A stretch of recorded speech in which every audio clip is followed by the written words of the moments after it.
পয়লা বৈশাখের সন্ধ্যেতে দুজনে মিলে সেজেগুজে একটু বেরিয়ে পড়েছিলাম। বাইরে কোথাও ডিনারের প্ল্যান ছিল, আর সেদিন ইচ্ছা হয়েছিল একটু বাসে করে যাব। ব্যাস উঠে পড়লাম একটা বাসে, আর সিটও পেয়ে গেলাম। বসে পড়লাম। আরে আরে, খাওয়ার আগেই হাই তুলছো যে? বললো জানলার ধারে বসে নাকি ওর ঘুম পেয়ে যাচ্ছে। বললাম তাহলে আমায় বসতে দাও জানলার ধারে। আর জানলা নিয়ে ঝগড়া করতে করতেই আমরা পৌঁছে গেলাম। আগেই ঢুকলাম একটুখানি শপিং মলে। ওর একটা শার্ট কেনার ছিল, সেটাই দেখছিল। যদিও পছন্দ হয়নি, এই করতে করতে পেটে ছুঁচো ডাকতে শুরু করে দিল। প্রচণ্ড খিদে পেয়ে গেছে। ঢুকলাম রেস্টুরেন্টে, সেখানেও বসে একটু ভিডিও করতে গেলাম। চলে এলো আমাদের খাবার দাবার।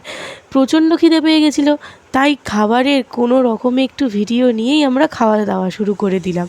আর রাতও হয়ে যাচ্ছিল, তাই তাড়াতাড়ি বাড়িও ফিরতে হতো। আর দেখো, বাড়ি ফিরে এসে এনার আনন্দ যে আর ধরেই না। সকালে শখ করে একটা টিপ পরিয়ে দিয়েছিলাম, সেটাকে ঘেঁটে কী করে দিয়েছে। যাই হোক, এভাবেই বছরের প্রথম দিনটা কেটে গেল।